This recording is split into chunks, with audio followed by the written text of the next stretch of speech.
Good morning, students. Today we are going to study one very important chapter, which is the education and British rule.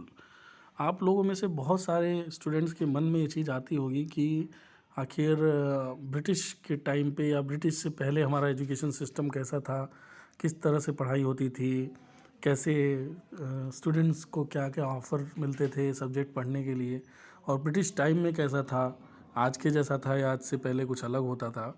तो इन सारी चीज़ों को हम इस पूरे चैप्टर में कवर करेंगे। This chapter is not only for the students. I would suggest कि आप अपने मतलब आसपास जो लोग हों पढ़ने के बाद उनको भी समझाइए और बताइए। Now this NCERT's class 8th chapter of education and British rule that will let you know to understand about the introduction of new education system, कैसे new education system आया, history of present day education system जो आज चल रहा है ये कहाँ से आकर आखिर ये जो किसी ने तो सोचा होगा कि हाँ भाई class first second third fourth fifth ऐसे high school tenth full 11th 12th ऐसे होना चाहिए, तो वो कहाँ से आया education system, to learn about the changes कि जो हमारे यहाँ पे जो देसी तरीके से एजुकेशन सिस्टम चलता था उससे और अब में क्या चेंज हुए, है ना। Growth of educational national education, कैसे इसका ग्रोथ क्या हुआ, इसके बारे में हम जानेंगे। जैसा कि यहाँ लिखा हुआ है कि the present system of education that is being followed in the country is legacy of the education system. ये क्या था, एक तरीके से लीगेसी था, एक उत्तराधिकार। लीगेसी मतलब एक के बाद जो दूसरे का अधिकार होता है, उत्तराधिकार। जैसे पिताजी की संपत्ति लीगेसी है बेटे के लिए। तो the present system of education that is being followed in the country, जो आज के टाइम पे हम लोग फॉलो कर रहे हैं, जो जिसके तहत आप पढ़ाई कर रहे हो, ये this is the legacy of the education system introduce by British. ये ब्रिटिशर्स के द्वारा मतलब दिया गया एजुकेशन सिस्टम है। The Indian education system has been evolving since the British period, particularly at the high school level. जो high school level तक अगर देखा जाए तो ये ब्रिटिशों की ही देन है। In the 1950 the senior Cambridge examination, जो सीनियर कैम्ब्रिज एग्जामिनेशन जो कैम्ब्रिज में होता था, gave way to the Indian school certificate examination. उसने एक रास्ता दिया किसको, इंडियन स्कूल सर्टिफिकेट एग्जामिनेशन को। Administered by the council for the Indian school certificate examination, और वो किसके द्वारा एडमिनिस्टर्ड किया जाएगा, जो आप ICSE आज पढ़ते हो ना, वहीं से निकला हुआ है। Council for the Indian school certificate examination, इनके द्वारा इंडिया में एक बोर्ड बनाया गया ब्रिटिशर्स के द्वारा कि जो भारत में नई शिक्षा बनेगी, जो सिस्टम होगा उसका जो देखभाल करेगा वो ये बोर्ड करेगा, वो एक पूरी कमेटी करेगी। उसका नाम इन्होंने रख दिया इंडियन स्कूल सर्टिफिकेट एग्जामिनेशन, ठीक है, ये काउंसिल करेगा। Simultaneously the central board of secondary education, CBSE जिसे आप कहते हैं, बिगैन कंसोलिडेटिंग इट्स पोजीशन, वो भी धीरे धीरे अपना शेप लेने लगा, आकार लेने लगा, और इसी जगह पे वो आ गया। In the course of time, और जैसे जैसे समय बीतता गया, स्टेट अक्रॉस द कंट्री, है ना, पूरे कंट्री में भी क्या होने लगे, स्टेट बोर्ड गठित होने लगे, अपने अपने ओन बोर्ड्स हो गए। कैसे, जैसे UP बोर्ड है ना, MP बोर्ड, अलग अलग बोर्ड होने लगे, है ना। ऐसे ही अपने स्टेट के उड़ीसा बोर्ड, झारखंड बोर्ड, अलग अलग बोर्ड होने लगे। तो ये जो हुआ, ये हुआ किसके टाइम, ये पुराने टाइम पे धीरे धीरे ये विकसित होना शुरू हुआ। अब बात करते हैं बिफोर की, ब्रिटिश रूल से पहले क्या चीज़ें होती थी। Before the advent of British rule India, elementary education was confined to pathshala. पहले पाठशाला और मकतब यही दो चलते थे, और उसका कोई निश्चित शेप नहीं होता था कि एक बिल्डिंग बनी होती थी उसमें लोग जाते थे। जो भी प्रबुद्ध व्यक्ति होता था उसको कोई ऐसी सैलरी भी नहीं मिलती थी, जो लोग ले जाके दे देते थे, चाहे वो आटा चावल दाल पैसा कुछ भी, वो उनके टीचर्स को, जो भी लोग होते थे जो बच्चों को पढ़ाते थे, उनको वो एक्सेप्ट होता था। तो वो पाठशालाज होते थे, मकतब्स होते थे। उससे भी पहले बात करें तो आश्रम्स होते थे। तो पाठशाला और मकतब में लोग पढ़ने जाते थे एलिमेंट्री एजुकेशन के लिए। एक ही टीचर सारी क्लास पढ़ा देता था, जैसे 5th तक कोई मतलब ही नहीं था। एक उसमें एक सिस्टम होता था कि छोटी गोल बड़ी गोल, या इस तरह से कि अभी मैं छोटे क्लास में हूँ फिर बड़े क्लास में 1 2 3 4 नहीं होते थे। For higher education there was टोल्स एंड मदरसाज, बड़े क्लासेस की पढ़ाई के लिए टोल्स और मदरसा होते थे। Elementary education imparted rudimentary learning while only a few student took to higher education, कुछ ही बच्चे ऐसे होते थे जो हायर एजुकेशन के लिए जा पाते थे। Education was imparted in Sanskrit, Arabic and Persian. जो शिक्षाएँ ग्रहण दी जाती थी वो 3 भाषाओं में, ज़्यादातर संस्कृत में, अरबिक में और पर्शियन में दी जाती थी। The subject taught were mainly confined to law, और जो विषय पढ़ाए जाते थे वो ज़्यादातर लॉ से, यानी आप जानते हैं कानून के, धर्म के, लॉजिक के, मेडिसिन, आयुर्वेद, दवाओं के, एस्ट्रोनॉमी, खग नक्षत्रों के बारे में, and were based on ancient text, ज्योतिष के, इन सब बारों में, पुराने जो वेद वगैरह में लिखी हुई चीज़ें थी उनको ध्यान में रखते हुए पढ़ाए जाते थे।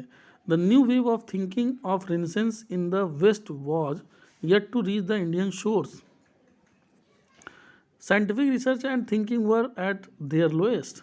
साइंटिफिक रिसर्च या साइंस की चीज़ें या रिसर्च की चीज़ें जो थी वो उतना कोई ध्यान नहीं देता था, उसकी पढ़ाई को बहुत ज़्यादा वैल्यू नहीं दी जाती थी। ये देखिए एक फ़ोटो आपको दिख रहा है कि एक टीचर हैं, वो पढ़ा रहे हैं traditional system education India important gurukuls, जो गुरुकुल जिसको बोला गया, और बच्चे नीचे पढ़ रहे हैं। कोई इंफ्रास्ट्रक्चर या इस तरीके का स्कूल या ये नहीं था। Nalanda university was renowned centre of higher education in India. एक समय था जो नालंदा यूनिवर्सिटी जो बिहार में है वो पूरे वर्ल्ड का इवन वेल रिनाउंड यूनिवर्सिटी था हायर एजुकेशन के लिए। इंडिया में नालंदा यूनिवर्सिटी जाना जाता था। It was established in the early 5th century. ये बहुत पहले है ना, चाणक्य के टाइम का, अर्ली 5th सेंचुरी में इसको इस्टेब्लिश किया गया था। It is the one of the oldest university in the world. पूरे विश्व की एक बहुत पुरानी यूनिवर्सिटियों में से एक है। Under such circumstances superstition and backward social customs flourished. चूँकि पुराने समय में जब इस तरह से पढ़ाई होती थी तो वहाँ पे वाजिब सी बात है कि कहीं ना कहीं सोशल कस्टम जो थे, सामाजिक जो नीति थे, सामाजिक विचार थे, सामाजिक भावनाएं थी, वो बैकवर्ड है ना, बैकवर्ड सोशल कस्टम, जो पुरानी पिछड़ी सामाजिक भावनाएं थी, ऊंच नीच, छुआछूत, जात प्रथा, ये सब भी कहीं ना कहीं इस सिस्टम में देखने को मिलती हैं। During this period education was neither organize not supported by the state. इस सिस्टम में एजुकेशन जो था वो ऑर्गेनाइज्ड नहीं था, मतलब इकट्ठा उसको एक सिस्टम में वो नहीं था, और neither supported by the period education was neither organized not supported by the state. Emergence of the modern system of education. Modern system of education जो आया वो कहाँ से आया, ठीक है, तो किस तरह से जो पूरे वर्ल्ड में जो एजुकेशन सिस्टम इंडिया का था वो किस तरह से प्रभावित किया गया, कैसे था, पूरे वर्ल्ड ने इंडिया से क्या सीखा, एक कुछ देर का वीडियो क्लिप हम देखेंगे और समझेंगे इस चैप्टर को और बेहतर तरीके से। के बाकी देशों के लिए कहा जाता है कि उन देशों ने समय के साथ सभ्यता सीखी, उसके बाद उन्होंने खेतीबाड़ी और पशुपालन इत्यादि के बारे में सीखना शुरू किया, और तब जाकर उन लोगों को शिक्षा के बारे में मालूम हुआ, और फिर उन्होंने शिक्षा हासिल करनी शुरू की। यहाँ खास बात यह है कि दुनिया के देशों ने ये सभी चीजें भारत से सीखी थी, और ये बात आज से हजारों साल पुराने भारत की है, और इसका सबूत कई इतिहासकारों की किताबों में मिल जाता है। यहाँ एक बात साबित हो जाती है कि दुनिया के देशों में भारतीय सभ्यता में शिक्षा सबसे पहले आई थी, और इसका प्रमाण प्राचीन भारत की तक्षशिला और नालंदा जैसी यूनिवर्सिटीज से भी मिलता है, और उससे भी पुराने कई एजुकेशन संस्थानों से भी। भारतीय एजुकेशन सिस्टम को समय के आधार पर कई अलग अलग कैटेगरीज में बांटा गया है। ये तो आपने सुना ही होगा कि दुनिया की सबसे पहली यूनिवर्सिटीज प्राचीन भारत में ही बनी थी, लेकिन भारत में शिक्षा का इतिहास इससे भी कई सदियों पुराना है। बेहद पुराने तथ्यों को जांचने पर यह पता चलता है कि प्राचीन भारत में भी शिक्षा व्यवस्था थी। तब लोग शिक्षा हासिल करने के लिए गुरु या प्रभु की शरण में जाया करते थे। प्राचीन भारत की शिक्षा व्यवस्था में शिष्य को शिक्षा हासिल करने के लिए गुरु के आश्रम उनके घर ही जाना पड़ता था, और ये आश्रम बहुत बड़ा होता था। हालांकि ये कई राजाओं ने भी बनवाए होते थे, लेकिन शिष्य को वहां ही पढ़ना होता था और वहीं पर ही रहना होता था, चाहे वो किसी राज्य का राजकुमार ही क्यों ना हो। ये आश्रम किसी भीड़ भाड़ वाले इलाके से या किसी गांव शहर से बहुत दूर हुआ करते थे, किसी जंगल या वन के विस्तार में। इस एजुकेशन सिस्टम को वैदिक शिक्षा प्रणाली कहा जाता था, और यहाँ पर शिक्षण की शुरुआत एक रिलीजियस सेरेमनी से शुरू होती थी जिसे उपनयन कहा जाता था। और दोस्तों ये एजुकेशन सिस्टम उस समय की है जब हर किसी को बिना कोई रोक टोक, बिना कोई बाधा शिक्षा हासिल करने की छूट थी। लेकिन बाद में समय के साथ शिक्षा व्यवस्था में बदलाव होने शुरू हो गए और एक समय ऐसा भी आया जब लोगों को उनकी जाति के आधार पर शिक्षा देना शुरू हुआ। काफी लंबे समय तक भारतवर्ष में यही शिक्षा व्यवस्था रही। लेकिन भारत में जब तीसरी शताब्दी में जैसे ही मौर्य साम्राज्य अस्तित्व में आया, तब फिर से भारतीय एजुकेशन सिस्टम में नए बदलाव होने शुरू हो गए। मौर्य शासन के वक्त भारत में अर्बनाइजेशन शुरू हो गया था और भारत में सेंटर्स ऑफ ट्रेड बनने लगे। Hello. I can अब इसका remember मतलब a आप book लोग of देख रहे होंगे 200 कि किस pages तरह in just से 7 days, जो along with the centre page. Of trade Chanakya, Charak और सुश्रुता इसी टाइम पीरियड में हुए थे। इसके बाद शुरू हुआ गुप्त साम्राज्य। इस समय में एजुकेशन सिस्टम को बड़े शहरों में एकीकृत किया गया और बड़े विश्वविद्यालयों का निर्माण किया गया। गुप्त साम्राज्य के दौरान वाराणसी और नालंदा में शिक्षा देने का काम शुरू हुआ। ये वो दौर था So जब this is शिक्षा Nalanda व्यवस्था University in में Gupta. जैन और बौद्ध धर्म का खास प्रभाव था। धीरे धीरे नालंदा और तक्षशिला में आधुनिक शिक्षा दिए जाने लगी। यहाँ पर मेडिसिन, फिलोसॉफी, लॉजिक और कलाएं इत्यादि की शिक्षा देने की शुरुआत हुई, जहाँ पर एक साथ बहुत सारे विषय पढ़ाए जाते थे। ये पूरी दुनिया की उस समय की इकलौती यूनिवर्सिटीज थी जहाँ पर इन सब विषयों को पढ़ाया जाता था। यह वो समय था जब भारत पूरी दुनिया में एजुकेशन हब बन चुका था और चीन, रशिया तथा सेंट्रल एशिया से कई सारे स्टूडेंट्स इस विश्वविद्यालयों में पढ़ने के लिए आते थे। इन कुछ एक विश्वविद्यालयों को छोड़कर भारत में इस समय तक भी लगभग वही गुरु शिष्य और आश्रमों वाली शिक्षण प्रणाली चालू थी जो गांव में चलती थी। इसके बाद समय आया 10वीं और 11वीं शताब्दी। इस समय काल को मिडिवल पीरियड कहा जाता है और इस टाइम फ्रेम में भारत में बहुत सारी एजुकेशन संस्थाएं खोली गई। इसके बाद 12वीं शताब्दी में भारत में अल बिरूनी का आगमन हुआ और इस समय में ज्यादातर साइंस और टेक्नोलॉजी पर भार दिया गया। ये वो दौर था जब विदेशी मुस्लिम शासकों ने भारत में आगमन करना शुरू कर दिया था और इसके बाद भारत के एजुकेशन सिस्टम में भी चेंजेस हुए। इसके बाद 13वीं और 14वीं शताब्दी तक बदलाव का दौर शुरू रहा और बड़े तौर की स्थापनाएं की जाने लगी, जिसमें मकतब जो होते थे वहां पर स्कूलिंग की एजुकेशन दी जाती थी और मदरसों में हायर एजुकेशन दी जाती थी। इन जगहों पर धर्म शिक्षा के साथ साथ ग्रामर, साइंस, मैथ्स, फिलोसॉफी इन सब की शिक्षाएं भी दी जाने लगी और 18वीं शताब्दी तक लगभग यही एजुकेशन सिस्टम उस समय भारत में रहा। लेकिन दोस्तों इस पूरे कालखंड में भी भारत में ग्रामीण एरिया में गुरुकुल और आश्रमों की शिक्षण प्रणाली तो चालू ही थी। अंग्रेजों के समय में भारतीय एजुकेशन सिस्टम, जब भारत में मुगलों का और देसी राजाओं के शासन का अंत हुआ और अंग्रेज अपने पैर पसारने लगे, तब एजुकेशन सिस्टम में भी बड़े पैमाने पर बदलाव होने शुरू हो गए। अंग्रेजों ने अपनी एजुकेशन सिस्टम को मॉडर्न एजुकेशन सिस्टम बताते हुए पूरे भारत की शिक्षा प्रणाली में फेरबदल करने शुरू कर दिए। अंग्रेजों ने सबसे पहले तो सन 1835 में इंग्लिश एजुकेशन एक्ट 1835 लागू किया। जो मैं और अभी इस बता रहा एक्ट था ने बच्चों भारत आपको, की पूरी एजुकेशन एजुकेशन सिस्टम एक्ट। का चेहरा ही बदल दिया। दोस्तों दरअसल अंग्रेजों को कोई स्किल्ड पर्सन नहीं चाहिए थे, उनको बस अपना काम करवाने के लिए क्लरिकल चाहिए। वर्क कर सके ऐसे क्लर्क्स चाहिए थे। ये आपका और सेकंड उन्होंने है, ऐसी ही emergence of the education modern व्यवस्था सिस्टम बनाई एजुकेशन। जहाँ पर लोग ज्यादा सवाल ना करे, ज्यादा स्किल्ड ना हो और वो बस एक बताया हुआ काम लगातार करते रहे। और इसीलिए उन्होंने वो इंग्लैंड बड़ी से तो शातिर उनको से ला नहीं सकते थे एजुकेशन क्योंकि सिस्टम में उनका ऐसे बदलाव किए कि उनको इंसान पेमेंट की जो करना पड़ता है क्यूरियोसिटी लो ही रहता, खत्म हो जाए। तो इसलिए उन लोगों ने जैसे कि सोचा क्यों ना दोस्तों, इंडिया से ही पुराने ऐसे लोगों गुरुकुल को के एजुकेशन सिस्टम हायर में किया जब जाए। शिष्य को कोई असाइनमेंट देना होता था तो शिष्य को सिर्फ उस प्रश्न के बारे में ही बताया जाता था। बस एक प्रश्न दे दिया जाता था, मानो एक समस्या दे दी जाती थी और उसका जवाब आपको खुद अपनी काबिलियत से ढूंढना होता था। मतलब दोस्तों ये एक ऐसी बात है कि मैं आपको एक क्वेश्चन करूं और उसके लिए आप बुक्स पढ़ो, इंटरनेट पर सर्च करो या कुछ भी करो, लेकिन अपने हिसाब से एक अच्छा जवाब बनाओ और जिसका जवाब जितना सटीक, जितना मैच्योर होगा, मैं उस जवाब को उतने अच्छे मार्क्स दूंगा।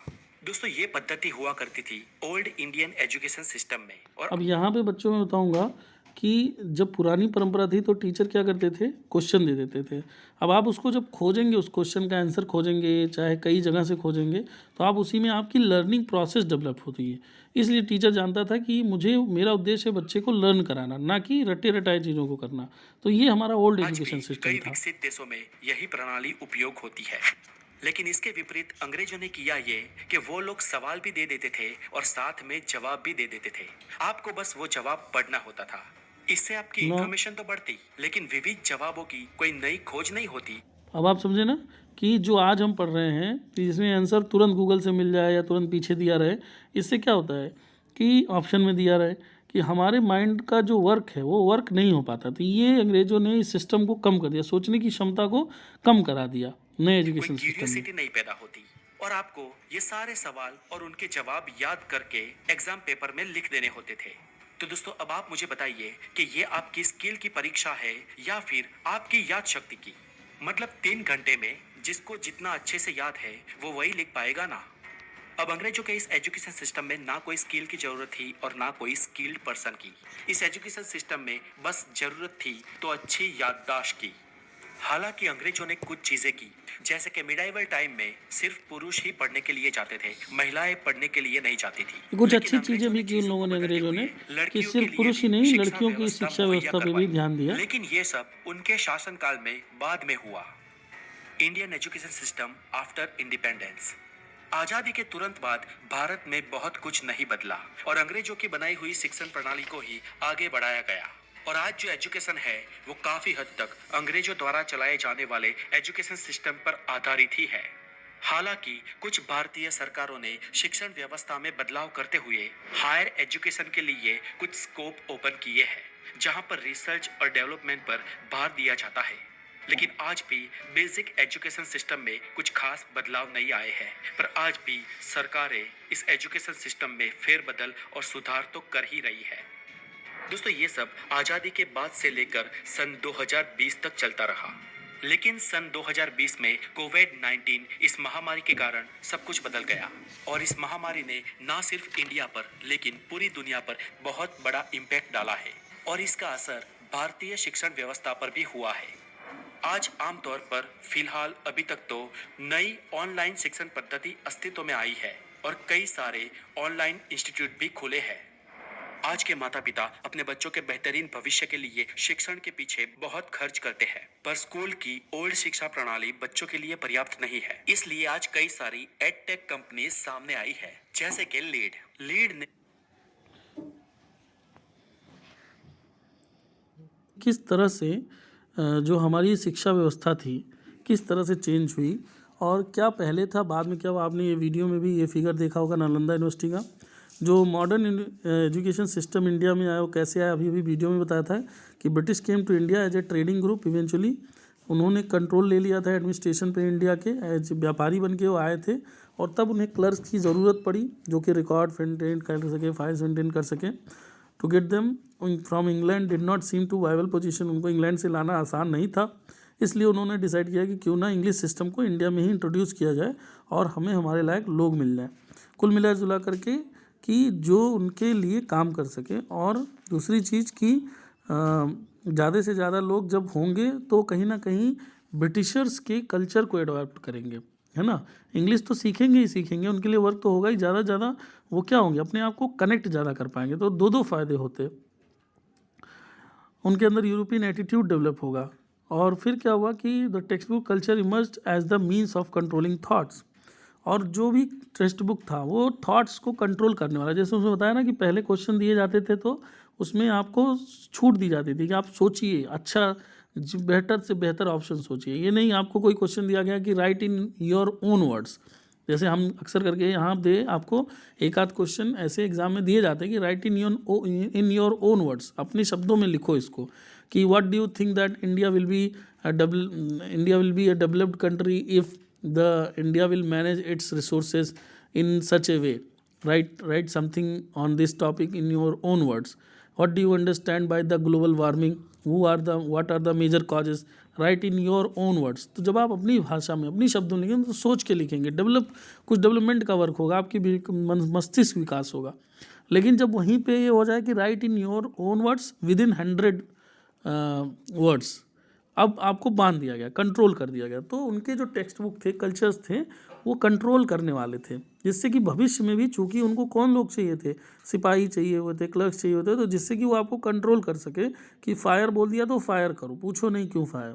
The Calcutta Madrasa was establish in 1781 by Warren Hastings and Banaras Sanskrit college 1791। अब बात आती है ओरिएंटलिस्ट और वर्सेस एंग्लिस्टिक्स की, यानी जो लोग हिस्ट्री, कल्चर, लैंग्वेज पढ़ते थे उनके बीच में, और आंग्लवादी जो लोग इंग्लिश को ज़्यादा प्रीफर करते थे, इन लोगों के बीच में क्या ओपिनियन थे।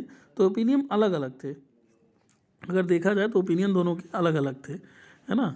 इसके बारे में अभी हमने पढ़ा। ओरिएंटलिस्ट एडवोकेट कर रहे थे spread of oriental literature and learning का। जो ओरिएंटलिस्ट थे वो चाहते थे क्या हो कि वो चाहते थे कि ज़्यादातर ओरिएंटल लिटरेचर को आगे बढ़ाया जाए, उसको अच्छे से पढ़ाया जाए, जबकि एंग्लिस्टिक्स ज़्यादा इंग्लिश को वैल्यू देते थे। Importance of encouraging learning through the vernacular language could not be ignored. और अगर देखा जाए तो इसका इम्पोर्टेंस इग्नोर भी नहीं किया जा सकता था। These language were required to administrative activities.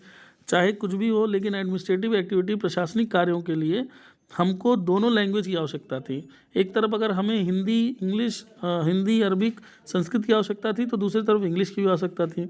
जैसे Muslim laws, judiciary purposes, for the political corresponding with the various rulers, कई राजाओं से बात करने के लिए, कम्युनिकेट पीपुल, लोगों से बात करने के लिए उनकी भाषा जाननी भी ज़रूरी थी। लेकिन knowledge of English, western learning became essential for completing the various offices and earning enrolments. बहुत सारे एग्जाम्स में क्वालिफाई करने के लिए इंग्लिश की ज़रूरत भी होने लगी लोगों को नौकरी के लिए। Many Indian such as Raja Ram Mohan Roy ardently advocate western learning and English education. Raja Ram Mohan Roy ने भी इसके लिए एक तरीके से एडवोकेट किया। Some enlightened Bengali had set up the Calcutta Hindu college in 1817 for that purpose. और फिर बंगाली में 1817 में कलकत्ता हिंदू कॉलेज की भी स्थापना हुई। In order to settle the matter, इस पूरी बात को सेटल करने के लिए ब्रिटिश ने एक व्यक्ति को अपॉइंट किया, शिक्षाविद का, जिसका नाम था लॉर्ड मैकाले। आज से यह नाम सुन लीजिए, ज़िंदगी भर याद रखिएगा इस व्यक्ति को।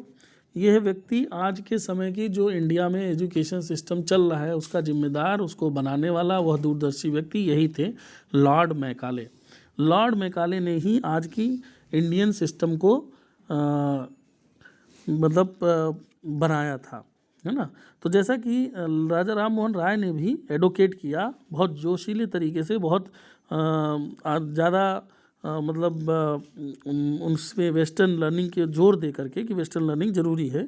तो इन सब बातों के लिए जब लॉर्ड मैकाले इंडिया में आया तो उसने द कंट्रोवर्सी देखा, जब दोनों जगह, उसको सेटल करने के लिए उसने एक मीटिंग मिनट्स बनाया, मैकाले मिनट्स बनाया। मिनट्स मतलब एक पुलिंदा, जिसमें कि कोई व्यक्ति अपनी सारी बातों को लिखे किसी पर्टिकुलर विषय पे, उसके क्या राय हैं, उसको मिनट्स कहते हैं। या मीटिंग में कोई बात डिसीजन हो, उसको मीटिंग मिनट्स बोलते हैं। तो मैकाले मिनट बहुत फेमस है, गूगल पे पता चल जाएगा। मैकाले मिनट में इंडिया की सारी एजुकेशन सिस्टम के बारे में लिखा गया है। वो Macaulay minute form the basis of the reform introduced in English education act in 1835। Macaulay minute ही इसके लिए सबसे बड़े जिम्मेदार कारक है। तो इसमें दो चीज़ें और बच रही हैं, वैसे तो वीडियो में सारी चीज़ें हम लोगों ने देख ली हैं। So that will be covered in your next lecture. Till then, thank you.